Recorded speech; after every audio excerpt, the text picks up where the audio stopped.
하나님 주는 평안이라는 것은 여러분의 문제를 없이 해주거나 여러분의 문제를 해결해 주는 게 아니라 여러분에게 그런 상황 속에서도 안심할 수 있는 평안을 주게 되는 것이죠.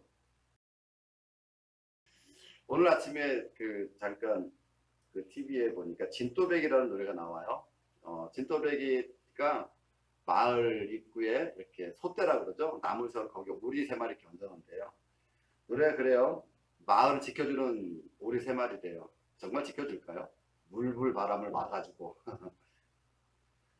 전혀 막아주지 않습니다. 근데 사람들이 여전히 그걸 믿어요. 그것이 지켜줄 거라 믿습니다. 그걸 보면서 제가 내 마음에 문득 든 생각이 뭐냐면 나는 어떤 믿음을 가지고 있나. 우리가 예수를 믿으면 하나님의 은혜가 우리에게 임한다는 것을 믿는다고 하는데 어떻게 보면 세상 사람들보다 우리가 믿음이 더 없는 건 아닐까. 여러분 어떠세요? 여러분 혹시 빨간 글씨로 이름을 쓰시나요? 우리 어릴 때 빨간 글씨로 쓰면 죽는다 그랬습니다. 그래서 지금 저도 마찬가지예요. 빨간 걸로 이름 쓸 때 괜히 깨름직합니다. 다른 데는 괜찮은데 그거 이름 쓴다고 별일 일어나지 않아요. 저 써봤어요. 별일 안 일어나더라고요. 근데 아직도 그걸 잘 못하는 이유가 뭘까요? 어려서 한번 그런 소리를 들었던 것이 내게 뭐예요? 트라우마나 아니면 그 나쁜 기억으로 남아서 그걸 못하게 하는 거예요. 우리나라에는 여러 가지 금지가 있었죠. 문지방 밟으면 안 된다. 그죠? 그리고 문지방 베고도 누우면 안 된다. 그런 말들이 참 많아요. 근데 그렇게 한다고 해서 우리에게 어떤 문제 생기질 않아요. 근데 그 말이 우리에게 계속해서 뭐가 나와요? 기억으로 남아서 그걸 못하게 해요. 어쩌면 그게 우리의 믿음이 아닐까 싶어요. 근데 하나님의 말씀은 우리에게 잘 남지 않는 것 같아요. 왜 그럴까요? 왜 그런 일이 있을까요? 오늘 가론이 아닌 다른 유다라 그래요. 유다 이렇게 물어봐요. 아니 예수님은 우리에게는 보여주는데 왜 세상에 보이지 않습니까? 그래요. 여러분 생각해 보세요. 예수님 여기 계세요. 근데 나는 보고 저 사람 못 봐요. 가능할까요? 그럼 뭘 얘기할까요? 예수를 못 보는 게 아니죠. 내가 보고 싶은 걸 못 보는 거예요. 그러니까 예수님에 대한 기대와 예수를 보고 싶은 그것이 다른 거예요. 하나님이 오늘 이곳에 우리와 함께 하세요. 근데 그 하나님을 보는 사람이 있고 보지 못하는 사람이 있어요. 오늘 이곳에 똑같이 예배를 드리지만 하나님을 보는 사람이 있고 하나님을 보지 못하는 사람이 있다는 거예요. 왜 그럴까요? 사람은요 굉장히 능력이 좋아요. 자기가 듣고 싶은 걸 듣고 자기가 보고 싶은 걸 봐요. 똑같이 지나가면서 봤는데 야 그거 봤니? 못 봤는데 그런 사람도 있죠. 여러분들 그런 경우가 있었을 거예요. 똑같이 봤는데 나는 전혀 보지 못하는 경우. 왜 그럴까요? 거의 관심이 없었거든요. 여러분 사람은요 자기가 관심 없는 것에 대해서 집중해서 보지 못합니다. 그럼 못 봤을까요? 아니에요. 안 본 겁니다. 아니 그리고 기억하지 않는 겁니다. 예수님을 제자들은 보는데 세상 사람들이 왜 못 볼까요? 기대가 다른 거예요. 기대가. 제자들은 자기들의 욕심이나 전통을 다 버리고 예수를 따라온 사람들이에요. 그렇기 때문에 예수를 계속 볼 수밖에 없죠. 그래서 세상 사람들은 자기 욕심과 자기 전통이 잡히기 때문에 볼 수가 없는 거예요. 지금 교회에도 그런 일들이 참 많아요. 성경에 있는 예수 그리스도의 말씀보다 자기 욕심을 채워주는 목사들의 설교에 우리는 더 귀를 기울이고 있다는 겁니다. 예수님께서는 천국에 가는 것, 영생을 얻는 것에 대해서 이웃을 사랑하는 것이라고 얘기하고 있음에도 우리는 뭐만 있어요? 교회에 헌신하고 헌금하고 기도하면 된다고 믿고 있다는 거죠. 왜냐면 그건 내가 할 수 있어요. 교회 헌금하는 거 상관없잖아요. 교회 가서 내면 되잖아요. 근데 원수를 사랑하고 이웃을 사랑하는 거 내가 손해보는 것 같거든요. 그래서 오늘 말씀을 보면 예수께서 23절 그렇게 얘기하세요. 사람이 나를 사랑하면 내 말을 지키려 한다고 얘기를 해요. 뒤집어 얘기하면 예수의 말을 지키지 않는 건 예수를 사랑하지 않는다는 거죠. 그러면서도 우리는 뭘 얘기하고 있어요? 천국 갈 수 있다라고 우리 스스로 믿고 있다는 거예요. 근데 그 믿음이 확실하다 그러지도 않아요. 천국 갈 수 있냐고 물어보면 글쎄요 하는 사람이 너무 많은 이유는 뭘까요? 믿어지지 않는 거거든요. 근데요, 아까 처음에 얘기했던 진또배기 같은 그런 장승이 있죠. 그런 걸 해치면 문제가 생긴다고 믿는 사람들은 우리가 가서 우리는 아무 생각 없이 뭐 거기에 또 돌도 맞출 수 있고 그럴 수 있잖아요. 근데 그걸 보면 그 사람들은 어떻게 할까요? 우리를 죽이듯이 쫓아옵니다. 큰일 난다고. 마을을 지키는. 아니 그 나무 토막이 무슨 마을을 지키겠습니까? 근데 그들의 믿음은 절대 변함이 없다라는 거예요. 그것이 마을을 지켜줄 거라고 믿고 있다는 거죠. 그리고 그렇게 지키지 못해서 혹시라도 사고가 나도 또다시 그것에 대해서 믿음을 절대 버리지 않아요. 우리의 믿음은 어떨까요? 혹시 여러분이 기도한 것이 응답되지 않으면 우리는 예수를 버려버릴 수도 있지 않아요? 그런 분들도 계시잖아요. 그래서 교회 다니다가 교회에서 별거 없다라고 얘기하시는 분들도 계시고. 그러니까 우리의 믿음이 어딨냐라는 거예요. 예수 그리스도는 드러난 비밀입니다. 그래서 예수 그리스도의 말씀은 관심 있는 사람, 예수님을 사랑한 사람만 지킬 수 있고 예수님을 사랑한 사람만 볼 수 있는 거예요. 예수님을 사랑하지 않는 사람은 예수님의 말씀이 보이지 않습니다. 여러분 정말 예수님 사랑하십니까? 예수께서 오늘 말씀하세요. 나를 사랑하는 사람 내 계명을 지킬 것이고 내 계명을 지키면 내가 그와 함께해서 그를 거처로 삼아 내가 거하겠다라는 거죠. 어떻게 해요? 진리의 영이신 보혜사, 또 다른 보혜사로 우리 안에 들어오시겠다라는 거죠. 그리고 보혜사의 목적이 뭔지 아세요? 성경의 목적. 생각나게 하시는 거예요. 뭐를? 예수님의 말씀을. 어떤 말씀이요? 영생에 대한 말씀, 예수 그리스도께서 왜 그 일을 하셔야 되는지에 대한 그런 내용들. 그래서 성령이 오시면 우리가 아는 것처럼 능력받아서 막 방언하고 예언하는 것이 아니라 성령이 오시면 우리가 어떻게 살아야 될지를 알게 하신다는 거죠. 성령의 목적은 계약을 지키는 겁니다. 그리고 그 계약은 계약을 맺은 사람들만 알 수 있어요. 그리고 계약의 내용은 역시 계약을 맺은 사람들만 알게 돼 있습니다. 그죠? 계약을 맺지 않은 사람은 그 계약을 알 수가 없죠.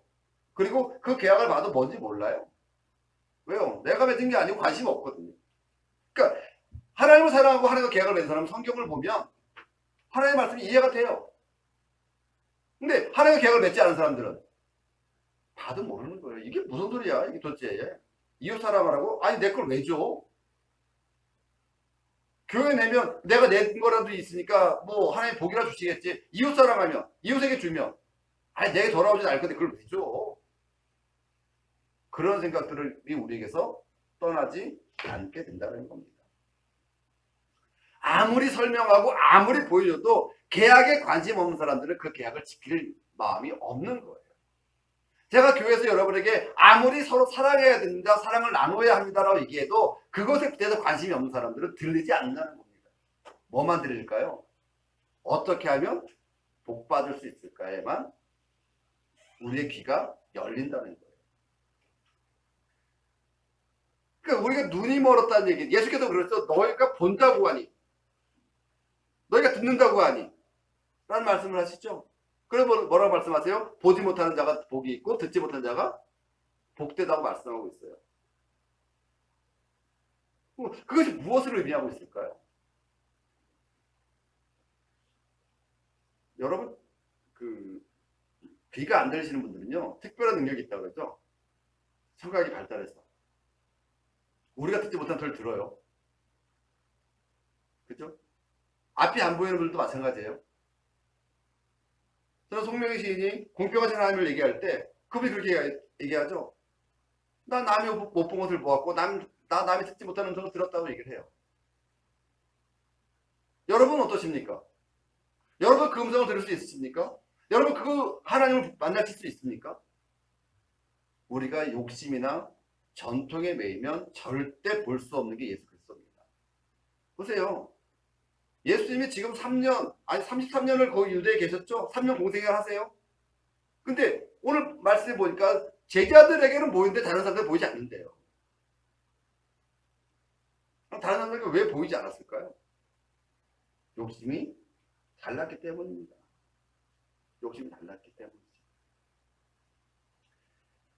오늘 그 22절에 보면 거기서 거처를 그와 함께 하리라 라는 말씀과 함께 너희와 함께 거하겠다는 말씀을 10절 14장 이후부터 16장까지 해서 10번 이상을 얘기하시거든요. 그 얘기는 뭐예요? 예수님 어디 계시겠다는 거예요? 계약을 맺은 계약 공동체와 함께 하시겠다는 겁니다. 그냥 그 소떼에 세우는 오리 세 마리처럼 그걸 믿고 와 쫓아오는 그런 사람들과 함께 하겠다는 것이 아니라 예수님의 말씀을 믿고 그 말씀을 지키는 자들의 마음을 거쳐 삼아 그곳에서 우리와 함께 하시겠다는 걸 얘기하는 거예요. 과연 우리에게 그럴 믿음이 있느냐라고 지금 묻고 계신 거죠. 어떠세요? 여러분 예수님을 믿으십니까? 예수님 말씀이 들리십니까?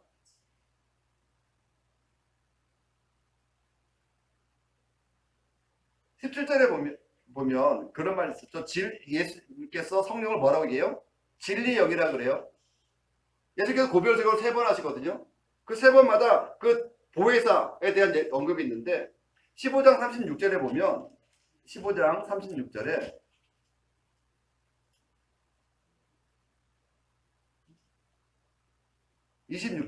26절이죠. 내가 아버지께로부터 너희에게 보낼 보혜사 곧 아버지께로 나오는 진리의 성령. 그죠? 또 16장 13절에 보면 그러나 진리의 성령. 여러분 성령을 진리의 영이라고 얘기를 하세요. 여러분 우리 내 안에 있는 영은 누구의 영일까요? 표문적 영이겠죠. 그죠? 그러면 진리의 성령이라는 얘기는 진리의 영이라는 얘기는 진리는 곧 예수 그리스도. 그러면 예수 그리스도께서 진리이시기 전에 하나님, 그죠? 하나님의 영이 진리이세요. 그 진리의 영이 오신다는 거죠. 영이 왜 오실까요? 성령이 왜 오셨다고 했대요? 깨달아 알게 하시고, 여러분 성령의 목적은 계약을 우리로 바르게 깨닫게 하는 겁니다. 성령의 목적은. 성령이 오셔서 물론 우리에게 어떤 능력이 나타날 수 있어요. 그죠? 고린도서 12장 말씀처럼 같은 성령을 따라 누구에게는 예언하는 영, 뭐 방언하는 영, 이런 영을 그런 능력을 주시기도 해요. 그러나 그런 능력이 성령의 목적은 아니라는 거예요. 고린도 교회가 그런 능력을 가지고 있었지만 그들 안에는 걔네들도 뭐가 생겨요? 분쟁이 생기고 다툼이 생겼어요. 근데 그런 그들의 그 분쟁과 다툼에 사랑이 들어가니까 오래 인내하게 되고 더 큰 능력으로 나타나게 된다는 걸 얘기하죠. 성령이 오시면 그러한 것들을 깨달아 알게 하시겠다라는 거예요. 성령의 목적. 성령이 왜 오셔야 할까요? 여러분 성령을 왜 받으려고 하십니까? 어떤 분들은 방언하는 걸 기대하고 계세요. 여러분 방언 못하면 천국 못 갈까요? 여러분 방언이 천국의 열쇠가 아닙니다. 천국은 오직 예수 그리스도를 믿음으로 갈 수 있는 거예요. 그리고 그 길을 우리에게 안내해 주는 게 바로 성령인 거예요. 그래서 성령 오시면 방언할 수도 있고요. 예언할 수 있습니다. 그건 하나의 도구일 뿐인 거예요. 하나 성령이 오신 진짜 목적은 우리로 예수 그리스도의 말씀을 생각나게 하시고 그 말씀을 깨달아 알게 하시는 게 목적인 거예요. 진리의 영이신 그분이 오신다는 얘기는 특히 생각나게 하신다는 것은 단순히 회상 옛날에 그랬었지 이게 아니라 그거를 올바로 이해할 수 있도록 바르게 이해할 수 있도록 우리를 이끌어 준다는 거죠. 여러분 전통이라고 우리 얘기를 해요. 전통은 어떻게 이렇게 지켜야 될까요? 지키지 않아도 될까요? 여러분 전통은 뭐 무시해도 되고 그런 게 아니에요. 전통은 늘 재해석해서 바꿔줘야 해요. 옛날에 그게 옳을 수 있었어요. 근데 지금 시대에는 안 맞죠? 그럼 우리에게 지금 시대에 맞는 더 좋은 전통을 만들어내야 하는 거예요. 더 좋은 전통을. 그래서 전통은 늘 어떻게 해요? 재해석하는 거예요. 율법도 마찬가지죠. 법도요. 예전에 만드는 법을 지금 새롭게 개정을 많이 하는 이유가 뭘까요? 시대에 맞지 않기 때문인 거예요. 근데 변하지 않는 법이 있죠. 헌법은 변하지 않습니다. 헌법을 한번 정하면 쉽게 변할 수 있는 게 아니에요. 왜요? 그건 기본적인 법이기 때문에 그래요. 기본적인 법. 십계명은 절대 변하지 않습니다. 하지만 하나님을 섬기는 법은 여러분 늘 바뀌잖아요. 명절 때가 되면 우리나라는 그 명절 때마다 그 친정을 찾아보거나 뭐 시댁을 찾아가거나 이런 일들이 전통처럼 이어져 있죠. 여러분 근데 그게 진짜 우리나라 전통일까요? 언제부터 우리가 그 명절에 그 고향을 찾아갔을까요? 여러분 잘 생각해 보세요. 명절에 고향 가는 전통이 언제 생겼을까요? 70년대 이전에는 그런 일이 없었습니다. 왜냐하면 고향을 떠나지도 못했거든요. 다 고향에 모여 사는 사람들인데 무슨 고향을 가고 어디 가고 합니까? 친정이 좀 멀어서 갔다 올 수는 있겠죠. 그죠? 70년대 산업이 우리나라에 발전하면서 자녀들이 그 시골을 떠나서 도시로 나가게 되고 그 자녀들이 이제 명절을 맞아서 부모 인사로 온 것이 우리 전통이 돼버린 거죠. 우리나라 전통 문화는 아닙니다. 그죠? 그게 원래부터 했던 전통 아니었잖아요.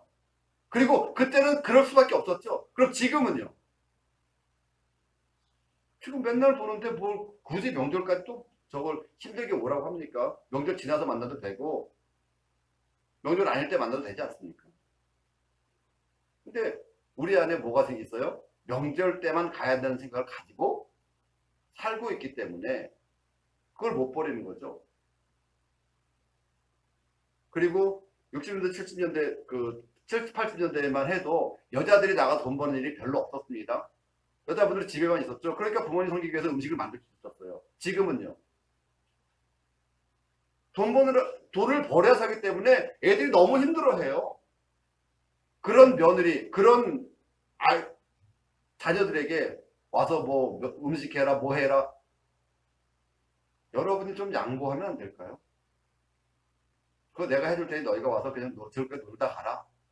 라고 하던가. 아니면 이번에 힘드니까 너희끼리 놀아라. 라고 하던가. 집에서 좀 쉬어라. 하던가. 그리고 바쁘지 않을 때 와서 같이 밥 한번 먹자. 여러분 이게 우리에게 새롭게 생겨난 전통이 돼야 되지 않을까요? 명절만 지나면 이혼하는 부부가 되게 늘어납니다. 뭐 시댁을 먼저 가네 친정을 먼저 가네 싸우는 부분도 많아지고요. 그게 뭐가 그래 중요할까요? 평소에 부모를 찾아뵌다면 명절에 그게 뭐가 그래 중요할까요? 우리에게 이제 새로운 전통이 필요할 때가 됐죠. 마찬가지로 예배도 우리가 새롭게 해석을 해야 될 필요가 있어요. 우리가 하나님을 믿고 하나님을 섬기고 예수 그리스도와 성부 성자 성령 삼위일체의 법은 바뀔 수가 없죠. 그럼 우리의 예배 방법은 지금 계속 바뀌고 있습니다. 사실은 전통이라고 우기고 있지만 전통은요 보존하면서 새롭게 재해석해서 더 좋게 만들어가야 될 대상일 뿐이에요. 전통이 나쁘다, 전통이 좋다 이런 차원에서 접근할 게 아니라 전통이 우리에게 왜 생겼으며 그것을 우리가 어떻게 더 좋게 지킬 것인가. 여러분 명절날 집을 찾아보는 것은요 사랑과 그런 어떤 회포, 반가움이었었잖아요. 근데 지금 명절날 가는 것 아주 방송에도 그렇게 얘기를 해요. 명절날 가는 걸 괴로움이라고 얘기를 해요. 그런 걸 왜 하게 만드냐고요. 겨우 나 기분 좋으려고 다른 사람들의 괴로움을 무시하면서 나의 즐거움 찾는 것. 여러분 그게 우리가 해야 할 일일까요? 내가 조금만 양보하면 서로 다 편해질 수 있다면 여러분 어떤 길을 가시겠습니까? 무엇이 우리를 더 행복하게 할까? 우리 거기에 초점을 맞춰야 한다는 겁니다.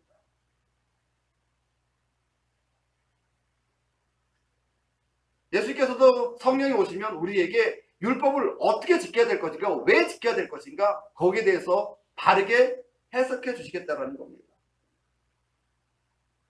또 우리가 맺은 하나님과의 계약법은요, 가장 사람답게 사는 법을 얘기해요.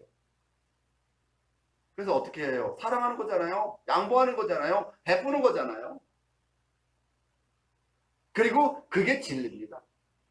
어제 저녁에 아내와 잠깐 산책을 하면서 강아지를 안고 가는 할아버지를 봤어요. 강아지를 데리고 갔다가 강아지가 그 똥을 찼는지 그 똥을 닦아주고 계시더라고요. 그래서 저는 속으로 했죠. 아이고 참 나들어서 개똥 닦는 삶을 사시는구나 그랬더니 저 사람이 하는 얘기가 그래요.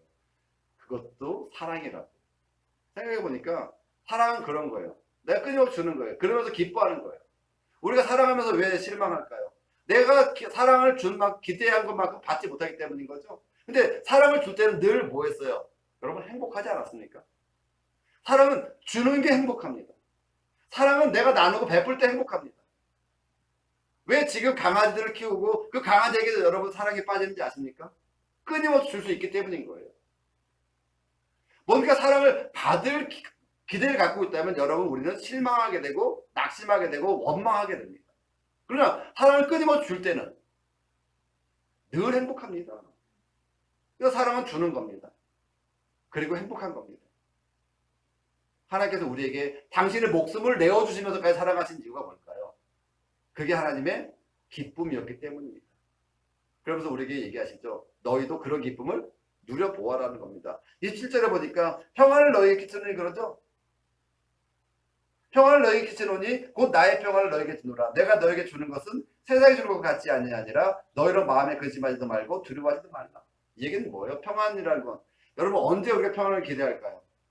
아무런 문제가 없어 평안을 기대하지 않습니다. 문제가 생겼을 때 평안을 기대합니다. 근데 그런 문제가 없게 하는 것이 아니라 그런 문제가 생겼을 때 너희가 평안하도록 내가 돕겠다라는 겁니다. 그러면 우리가 문제가 생겼을 때 예수께서 문제를 해결해 주실까요? 우리 그런 기대를 갖고 있지만 그러지 않아요. 우리가 그거를 이겨낼 수 있도록 우리가 견뎌낼 수 있도록 힘을 내주는 거예요. 아침에 성경에서 전화가 왔어요. 병원에 들어가서 깜짝 놀라가지고 어젯밤에 진통이 와서 오늘 병원에 갔대요. 마음속으로 기쁘면서 불안하면서. 그러면 그 아이가 그 어려움을 이길 때 제가 무슨 힘이 될까요? 힘내. 성경아 힘내. 예수께서 우리에게 어떤 말을 해줘야 여러분 힘이 나시겠습니까? 예수께서 나타나셔서 여러분의 문제를 해결해 주실 것을 기대하십니까? 그러지 않을 거예요. 예수께서 우리 안에 그렇게 말씀하실 것입니다. 힘내. 염려하지 말고 힘내. 할 수 있어. 여러분 평안이라는 게 우리에게 주신 하늘의 평안은 문제를 없게 만드는 것이 아니죠. 그런 문제를 이겨낼 수 있도록 우리를 도우시겠다라는 거예요. 근데 만약에 다른 사람이 그렇게 얘기했다면 성경이 어떻게 반응할까요? 별 반응 못하겠죠. 근데 아버지 어머니가 얘기하니까 처음에 막 울면서 불안해서 전화 왔는데 전화 끊을 때는 웃으면서 힘낼게요 하는데 여러분 그게 우리가 하나님께 기대하고 있는 평안 아닐까요? 세상이 주는 평안과 다른 그게 하늘의 평안. 왜냐면 이제 예수께서 떠나고 나면 제자들이 불안에 떨 거예요. 이렇게 말씀했음에도 불구하고 제자는 여전히 떨고 있어요. 성경에도 여전히 그런 전화를 받았지만 여전히 떨었을 거예요. 왜냐면 들었지만 그게 위로가 되질 않죠. 당장 닥친 문제이기 때문에. 그러나 견뎠더니 새 생명이 나왔더라고요. 여러분 하나님 주는 평안이라는 것은 여러분의 문제를 없이 해주거나 여러분의 문제를 해결해 주는 게 아니라 여러분에게 그런 상황 속에서도 안심할 수 있는 평안을 주게 되는 것이죠. 그러나서 28절에 보세요. 내가 갔다가 너에게로 온다는 말을 너희가 들었나니 나를 사랑하였더라면 내가 아버지께로 가면 기뻐하였으리라. 무슨 얘기예요? 나를 사랑하였더라면 무슨 얘기예요? 너희가 나를 사랑하면 내 말을 믿을 것이라는 거예요. 그래서 내가 갔다 다시 온다는 말에 너희를 기뻐할 거라는 거죠. 지금은 예수님이 육체로 있기 때문에 영원히 있지 못해요. 근데 영으로 오시면 나와 영원히 함께 하시겠대요. 여러분 눈에 잠깐 보이는 나와 함께하는 기쁨보다 영원히 나와 함께하는 기쁨을 안다면 예수 그리스도의 말씀을 믿는다면 우리는 기뻐할 수 있을 것이라는 거죠. 그러니까 평안이라는 것이 그냥 눈에 보이는 순간 동안 있는 것이 아니라 영원히 나와 함께한다는 그 사실. 그것이 믿어진다면 오히려 우리가 뭐 하겠다는 거예요? 기뻐할 수 있었다라는 것이죠. 지금 당장 제자들 입장에서 예수를 가는 것이 두려움이죠. 실제로 다 제자들을 떠날 수밖에 없었어요. 그 두려움을 이기지 못하니까. 근데 성령이 오셔서 알게 하시니까 죽음의 자리도 괜찮고 순교의 자리도 괜찮고 어디 가든 예수님이 나와 함께한다는 사실에 기쁘고 내가 예수 그리스도의 그 일을 한다는 것에 행복해서 기꺼이 순교의 자리로 갔던 그 제자들의 모습. 여러분 우리가 예수 믿는 것이 복받기 위함이고 잘 살기 위함이라면 우리는 어쩌면 잘못 선택한 것일지도 몰라요. 왜냐면 예수 믿고 나니까 왜 이렇게 해야 할 일이 많죠. 헌금도 해야 되고 11조도 해야 되고 건축헌금도 해야 되고 선교도 해야 되고 왜 이렇게 내라는 게 많은지 모르겠어요. 근데 예수님을 사랑하고 예수님 말씀이 들릴 때는 그거 다 기뻤어요. 11조 하는 게 기뻤고 건축헌금 하는 게 기뻤고 선교헌금 하는 게 기뻤고 나누고 베푸는 게 기뻤어요. 근데 어느 순간부터 그런 것들이 부담이 되기 시작했어요. 그 얘기는 뭐예요? 예수님과 사랑이 멀어진 거예요. 그러니까 지금부터 헌금을 많이 해야 돼요? 라는 얘기를 하자는 게 아니죠. 여러분 헌금을 왜 했는지를 한번 생각해 보자는 거예요. 사랑할 때는요 아까움이 없습니다. 사랑하는 사람에게 주는 것에 대해서 아까울 수가 없어요. 무엇을 주더라도. 여러분 예수님 정말 사랑하십니까? 그 여러분이 사랑하기 예수님께서 여러분을 위해서 생명을 내어주셨다면 여러분 무엇을 드리겠습니까? 그 예수님께 생명을 내어놓으시겠습니까? 아니요, 그러지 않아도 괜찮습니다. 여러분 이웃을 사랑하십시오. 그게 우리에게 주어진 계명인 것입니다. 당장 예수님은 떠나지만 그러므로 해서 다시 성령이 우리에게 온다는 사실은 우리에게 기쁨이 될 수 있다는 거죠. 그러시면서 설교를 마무리하시면서 마지막에 뭔 얘기 하시냐면 30절 보세요. 이후에는 내가 너희와 말을 많이 하지 아니하리니 이 세상의 임금이 오겠습니다. 그러나 그는 내게 관계할 것이 없다라고 말하고 있죠. 마귀는 계속해서 예수님을 죽이고 우리로 믿지 못하게 하려는 음모를 꾸며요. 근데 하나님은 그 음모들을 항상 뒤집어서 어떻게 해요? 우리도 더 예수님과 가까이 하게 하시고 예수님 말씀을 믿게 하시죠. 그리고 하나님의 뜻을 이루는데 활용을 하세요. 마귀도 어쩌면 알지도 몰라요. 그런데도 여전히 마귀는 계속해서 그 일을 해요. 오늘 우리에게도 마찬가지일 겁니다. 계속해서 우리에게 믿음을 주죠. 어떤 믿음을 줄까요? 기도하면 복 받는다는 믿음을 줄 거예요. 교회 가서 봉사하면 복 받는다는 믿음을 주세요.